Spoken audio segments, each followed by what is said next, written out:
Hello दोस्तों, नमस्कार। LP सरकारी जॉब चैनल पर आपका हार्दिक स्वागत एवं अभिनंदन है। आपके उज्जवल भविष्य की कामना के साथ इस सेशन की शुरुआत कर रहा हूं। इस सेशन का पहला प्रश्न आपके सामने स्क्रीन पर आ गया है। उत्तर देने का प्रयास करेंगे। निम्न में अलादीन किसका प्रतीक था? ऑप्शन ए पूरब और अतीत का, उत्तर और आधुनिक का, दक्षिण और पतन का, पूरब और पतन का। उत्तर देने का प्रयास करें भाई। इसमें डायरेक्ट आपको उत्तर ही देना पड़ेगा। चलिए भाई, हम इसका उत्तर बताते हैं। अलादीन प्रतीक था पूरब और अतीत का। आपका ऑप्शन ए सही है, पूरब और अतीत का प्रतीक था। दूसरा इसी से मिलता जुलता कोई प्रश्न है। मैकेनिक किसका प्रतीक था? मैकेनिक किसका प्रतीक था? उत्तर और आधुनिकता का, दक्षिण और पतन का, पश्चिम और आधुनिकता का, पूरब और पतन का। चलिए भाई, उत्तर देने का प्रयास करें। तो मैकेनिक किसका प्रतीक था? तो मैकेनिक पश्चिम और आधुनिकता का प्रतीक था। आपका प्रश्न नंबर 2 का ऑप्शन सी सही होगा, पश्चिम और आधुनिकता का। इंग्लैंड में कपड़ा व्यवसायी किससे ऊन खरीदते थे? इंग्लैंड में कपड़ा व्यवसायी किससे ऊन खरीदते थे? स्टेपलर से, या कार्डिंग से, या फुलर से, या इन सभी से। इंग्लैंड में कपड़ा व्यवसायी किससे ऊन खरीदते थे? स्टेपलर्स से, कार्डिंग से, फुलर से, या इन सभी से। उत्तर देने का प्रयास करें। तो इंग्लैंड में कपड़ा व्यवसायी ऊन खरीदते थे स्टेपलर्स से। आपका ऑप्शन ए सही होगा, स्टेपलर्स से।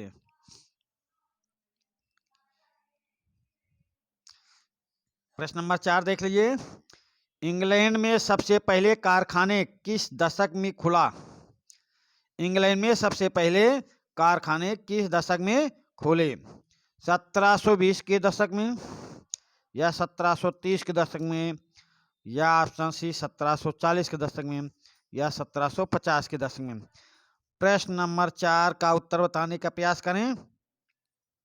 इंग्लैंड में सबसे पहले कारखाने किस दशक में खुले? तो ये भाई 1730 के दशक में खुले थे। 1730 के दशक में इंग्लैंड में सबसे पहले कारखाने खुले थे। अगले प्रश्न पे आ जाइए। उपनिवेशों में रेलवे का विस्तार हुआ। उपनिवेशों में रेलवे का विस्तार हुआ। आपको इसका उत्तर बताना है। ऑप्शन ए 840 के दशक में, 870 के दशक में, 850 के दशक में, 860 के दशक में। तो आपको पता होगा पहली रेलगाड़ी कब चली? 1853 में। यानी अब तो आप समझ गए होंगे उपनिवेशों में रेलवे का विस्तार हुआ 1860। 1853 में गाड़ी चली है बॉम्बे से थाने के बीच। तो उत्तर क्लियर हो गया आपका 1860 के दशक में। चलिए अगले प्रश्न पे आ जाइए। 19वीं सदी के शुरुआत में इंग्लैंड में कितने इंजन थे? 19वीं सदी के शुरुआत में इंग्लैंड में कितने इंजन थे? 321, या 231, या 123, या 132। उत्तर बताने का प्रयास करें प्रश्न नंबर 6 का। प्रश्न नंबर 6, 19वीं सदी की शुरुआत में इंग्लैंड में कितने इंजन थे? तो प्रश्न नंबर 6 में ऑप्शन ए सही है, 321 इंजन। आपका ऑप्शन ए सही उत्तर होगा। चलिए अगले प्रश्न पे आ जाइए। 1830 के दशक में आई मंदी से बेरोजगारों की संख्या 35 से बढ़कर कितने प्रतिशत हो गई? 1830 के दशक में आई मंदी से बेरोजगारों की संख्या 35 से बढ़कर कितने प्रतिशत हो गई? ये 40% हो गई, या 50%, या 75%, या 85%? प्रश्न नंबर 7 का उत्तर करने का प्रयास करें। तो 1830 के दशक में आई मंदी से बेरोजगारों की संख्या 35 से बढ़कर 75% हो गई थी। 35% से बढ़कर 75% हो गई थी। चलिए प्रश्न नंबर 8। 1740 के दशक में सूरत बंदरगाह का व्यापार कुल कितना रह गया था? प्रश्न नंबर 8 देखेंगे भाई। 1740 के दशक में सूरत बंदरगाह का व्यापार कुल कितना रह गया था? 35 लाख रुपया, या 30 लाख रुपये, या 25 लाख रुपए, या 30 लाख रुपए, या 35 लाख रुपए, या 45 लाख रुपए? प्रश्न नंबर 8। 1740 के दशक में सूरत बंदरगाह का व्यापार कुल कितना रह गया था? ऑप्शन ए 25 लाख रुपया, ऑप्शन बी 30 लाख रुपया, ऑप्शन सी 35 लाख रुपया, ऑप्शन डी 45 लाख रुपए। तो प्रश्न नंबर 8 का ऑप्शन बी सही होगा, 30 लाख रुपया। 30 लाख रुपए रह गया था। चलिए प्रश्न नंबर 9 पे आइए। भारत में पहली कपड़ा मिल कब लगी या खोली गई? भारत में पहली कपड़ा मिल कब खुली या कब लगी? प्रश्न नंबर 9 का उत्तर देने का प्रयास करें। ऑप्शन ए कलकत्ता में 1862 में, या बम्बई में 1830 में, या मद्रास में 1854 में, या बम्बई में 1854 में। तो भारत में पहली कपड़ा मिल लगी थी बम्बई में 1854 में। प्रश्न नंबर 9 का ऑप्शन डी सही होगा, बम्बई में 1854 में। चलिए अगले प्रश्न पे आ जाते हैं। प्रश्न नंबर 10। प्रश्न नंबर 10। ई.टी. पाल द्वारा प्रकाशित पुस्तक का नाम? ई.टी. पाल द्वारा प्रकाशित पुस्तक का नाम आपको बताना है। प्रश्न नंबर 10। ई.टी. पाल द्वारा प्रकाशित पुस्तक का नाम क्या था? ऑप्शन ए नई सदी का उदय, या नई सदी का पतन, या यूरोपीय पतन, या एशियाई पतन? चलिए 10 नंबर प्रश्न का उत्तर करने का प्रयास करें। ई.टी. पाल द्वारा प्रकाशित पुस्तक का नाम क्या था? बताने का प्रयास करें। चलिए हम बताते हैं। ई.टी. पाल द्वारा रचित पुस्तक का नाम नई सदी का उदय था। नई सदी का उदय, ऑप्शन ए सही है। प्रश्न नंबर 11 देख लें। कपड़ों को चुन्नटों के सहारे समेटता है उसे क्या कहते हैं? कपड़ों को चुन्नटों के सहारे समेटता है उसे क्या कहते हैं? प्रश्न नंबर 11 का उत्तर देने का प्रयास करें। तो कपड़ों को चुन्नटे के सहारे कौन समेटता है? फुलर्ज। फुलर्ज समेटते हैं भाई। कपड़ों को चुन्नटों के सहारे फुलर्ज समेटता है। प्रश्न नंबर 11 का ऑप्शन बी सही होगा। चलिए प्रश्न नंबर 12। प्रश्न नंबर 12 देखें। गुमास्ता क्या है भाई? गुमास्ता।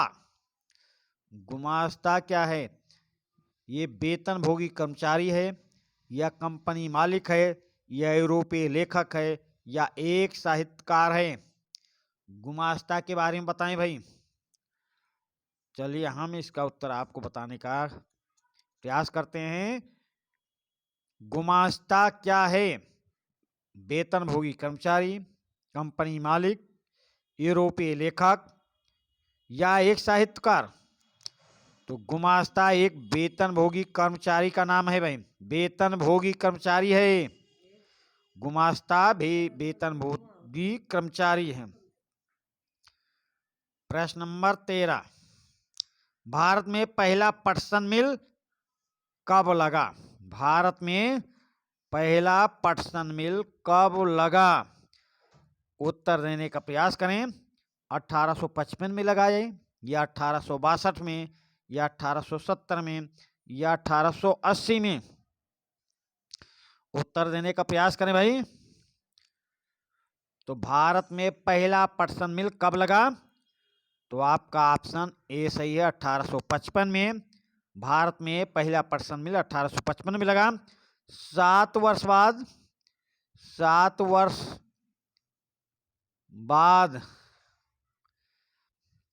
1862 में लगा।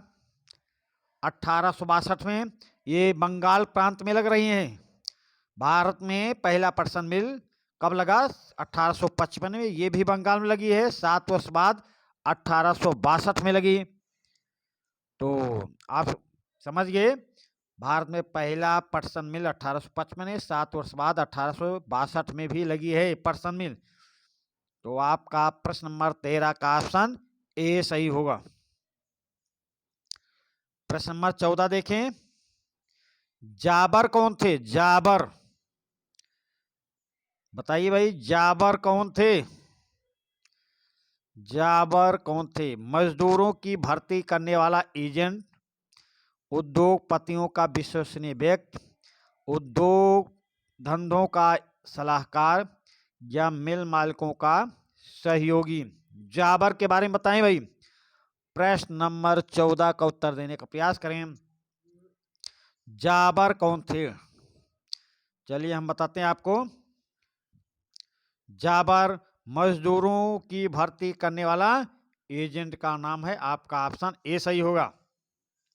ये मिलों में मजदूरों को गांव से लाकर और मिल में भर्ती करवाते थे, उनको नौकरी पे रखते थे। बीच में अगर उनको कोई खर्चे की, पैसे की जरूरत पड़ती थी तो उसकी भी मदद करते थे, रहने की भी मदद करते थे। यानी कि ये मिल और कारीगर के बिचौलिए का काम करते थे। ये मिल मालिक के ठेकेदार का नाम होता था जाबर। तो आप समझ गए होंगे। प्रश्न नंबर 14, जाबर कौन थे? मजदूरों की भर्ती करने वाला एजेंट। चलिए अगले प्रश्न पे आ जाते हैं। प्रश्न नंबर 15, प्रश्न नंबर 15 देखने की कोशिश करें। भारत में पुराने व्यापार के केंद्र,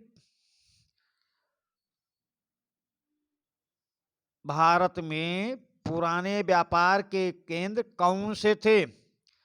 भारत में पुराने व्यापार के केंद्र कौन से थे? प्रश्न नंबर 15 का उत्तर देने का प्रयास करें। तो भारत में सबसे पहले कंपनियां कहाँ लगी? गुजरात और कलकत्ता में। तो आप समझ गए होंगे भारत में पुराने व्यापार के केंद्र कौन से थे? सूरत और हुगली।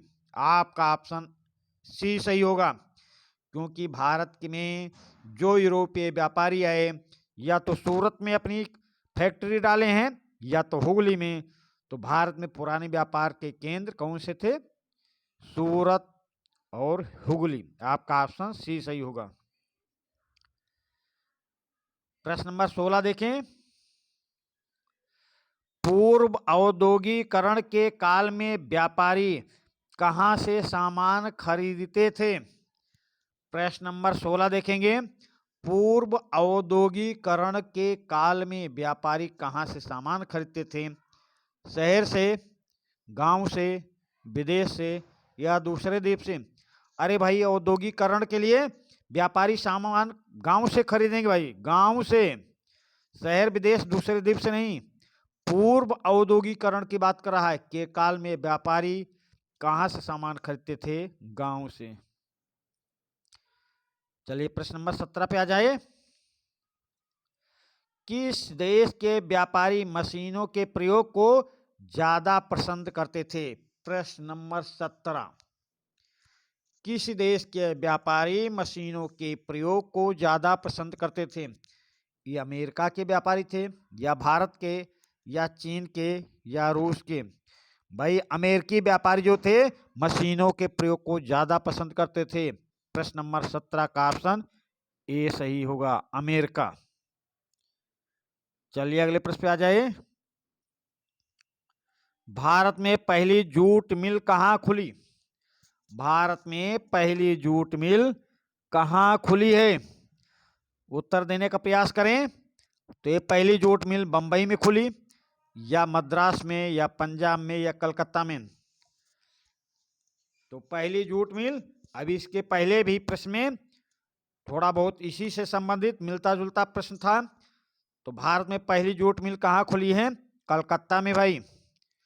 भारत में पहली जूट मिल कहाँ खुली है? कलकत्ता में। अभी आपको इसके पहले के क्वेश्चन में 1862 में, 1855 में ऐसा आपको देखने को मिला कि पहले 1855 में खुली, फिर 7 वर्ष बाद 1862 में खुली। तो भारत में पहली जूट मिल कहाँ खुल रही है? 1855 में कलकत्ता में। 7 वर्ष बाद 1862 में कलकत्ता ही होगा। प्रश्न नंबर 18 का ऑप्शन डी आपका सही उत्तर होगा। प्रश्न नंबर 19 देख लें। प्रिंटिंग प्रेस का आविष्कार किसने किया था? प्रिंटिंग प्रेस का आविष्कार किसने किया था? गुटेनबर्ग, या मार्को पोलो, या रदरफोर्ड, या जेम्स वाट? भाई प्रिंटिंग प्रेस का आविष्कार गुटेनबर्ग ने किया था। मार्को पोलो वेनिस यात्री था, तो आप समझिए। जेम्स वाट ने रेल का इंजन का निर्माण किया। रदरफोर्ड ने बल्ब का आविष्कार किया। तो प्रिंटिंग प्रेस का आविष्कार किसने किया? गुटेनबर्ग ने। आपका ऑप्शन ए सही होगा। चलिए, तुलसीदास द्वारा रचित, अगला प्रश्न है, तुलसीदास द्वारा रचित रामचरितमानस का सर्वप्रथम मुद्रित संस्करण कहाँ से प्रकाशित हुआ? तुलसीदास द्वारा रचित रामचरितमानस का सर्वप्रथम मुद्रित संस्करण कहाँ से प्रकाशित हुआ था? ये कानपुर से प्रकाशित हुआ, या इलाहाबाद से, या दिल्ली से, या कलकत्ता से? उत्तर देने का प्रयास करें भाई। तुलसीदास द्वारा रचित रामचरितमानस का सर्वप्रथम मुद्रित संस्करण कहाँ से प्रकाशित हुआ? तो भाई ये प्रकाशित हुआ था कलकत्ता से। आप बिल्कुल अपोजिट में जा रहा है, फिर भी आपका उत्तर डी सही होगा। तुलसीदास द्वारा रचित रामचरितमानस का सर्वप्रथम मुद्रित संस्करण कलकत्ता से प्रकाशित हुआ था। चलिए अगले प्रश्न पे आ जाइए। प्रश्न नंबर 16। प्रश्न नंबर 16 देखें। सुरक्षा परिषद में कुल कितने सदस्य होते हैं? सुरक्षा परिषद में कुल कितने सदस्य होते हैं? भाई प्रश्न पे विशेष ध्यान देना, कुल सदस्यों को पूछ रहा है।